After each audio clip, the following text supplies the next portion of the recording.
उत्तर प्रदेश में गैर मान्यता प्राप्त मदरसों का सर्वे हो चुका है। 8,500 इनकी संख्या है। अब सरकार खाका तैयार कर रही है, जिस आधार पर आगे जाके ये तय होगा कि कौन से मदरसे यूपी में चलेंगे और किन पर कार्रवाई होगी। हमारे साथ बात करने के लिए मौलाना खालिद रशीद फिरंगी मैली साहब हैं। सर, ये बताइए, जिस तरीके से आप लोगों ने सर्वे में पूरा भाग लिया था, अब 8,500 ये आंकड़ा आया है। दारुल उलूम समेत तमाम ऐसे मदरसे हैं जो कभी मदद नहीं लेते, लेकिन सरकार की तैयारी है, या तो आप हमारे मानकों को मानिए, नहीं तो सरकार उस हिसाब से कार्रवाई करेगी। कैसे देखते हैं? नहीं, देखिए, अच्छी बात है कि मदरसों का सर्वे अच्छी तरीके से कंप्लीट हो गया है और सभी मदरसे वालों ने पूरी तरीके से कोऑपरेट किया है और एक अच्छा फिगर सामने आया है।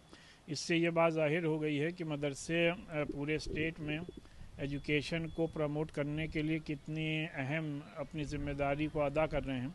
और इसमें ये बात ज़रूर है कि 2016 के बाद से कोई भी मदरसों को रिकग्निशन नहीं दिया गया है, उनको एड लिस्ट पे नहीं लिया गया है। तो लिहाजा पहला तो काम ये होना चाहिए कि जिन मदरसों ने अप्लाई कर रखा है कि उनको एड लिस्ट पे लिया जाए, उनको हुकूमत को चाहिए कि उनको एड लिस्ट पर लें। और जो मदरसे आज़ादी के साथ अपने तौर पर चलाना चाहते हैं तो उनको अपने तौर पर मदरसों को रन करने दिया जाए। लेकिन सरकार का तो मकसद ये ना कि जिन बच्चों को शिक्षा वहाँ मिलती है वो एक लाइन में आ जाए, मॉडर्न एजुकेशन भी वहाँ पे मिले, दीनी तालीम भी आप देना चाहते तो ठीक है, लेकिन ये डिफ्रेंसिएशन नहीं हो जाएगा। अगर एक मदरसा अपनी स्वायत्ता पे चल रहा है लेकिन दूसरे मदरसे में क्वालिटी एजुकेशन या मॉडर्न एजुकेशन दी जा रही है, तो उस बच्चे को इंसाफ कैसे मिले? ये क्वालिटी एजुकेशन तो जो मदरसे सोसाइटीज़ और ट्रस्ट में चल रहे हैं वहाँ पर दर हकीकत क्वालिटी एजुकेशन दी जा रही है।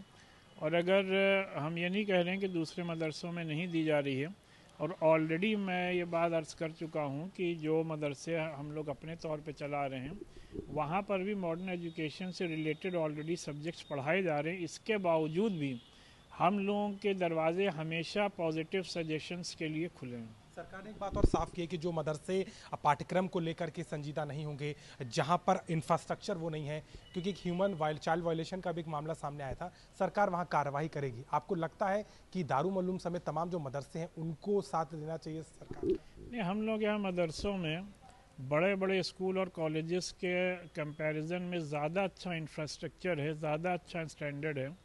और अगर पूरी ईमानदारी के साथ ये इन मदरसों का अगर आप सर्वे करेंगे तो आप देखेंगे कि जो स्कूल और कॉलेजेस हैं उनसे अच्छी तरीके से हमारे यहाँ और एक स्टैंडर्ड की पढ़ाई दी जा रही है। और हमारे यहाँ मदरसों में ज़्यादा अच्छा डिसिप्लिन है बजाय दूसरे इदारों में।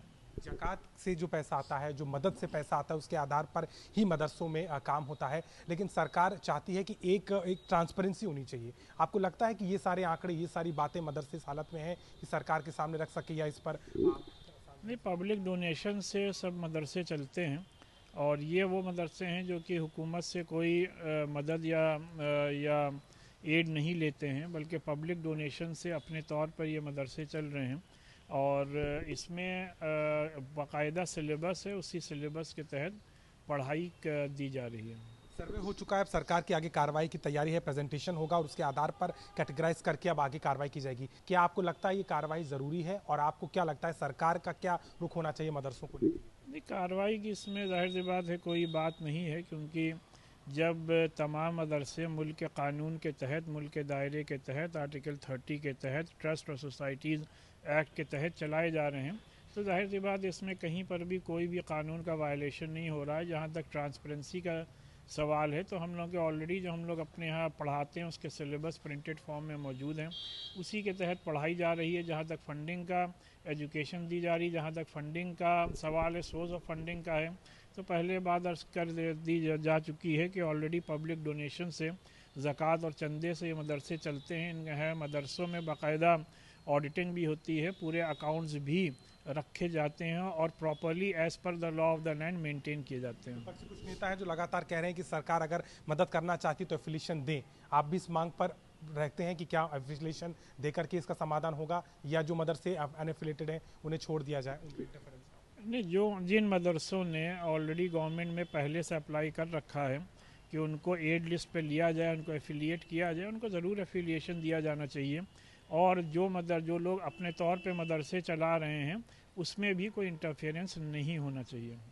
साफ तौर पर इस पूरे मामले को लेकर के मौलाना खारा रशीद सीधे तौर पर कह रहे हैं कि जो मदरसे सरकार की मदद चाहते हैं उनको सरकार देके, लेकिन जिन मदरसों का अपना अलग एक तरीका है जो सरकार से किसी भी तरीके की मदद नहीं लेते, उस पर हस्तक्षेप करना सही नहीं है और कहीं ना कहीं इस पूरे मामले को लेकर के तुल दिया जा रहा है। लखनऊ से कैमरामैन रोहित कांत के साथ अभिषेक मिश्रा, आज तक।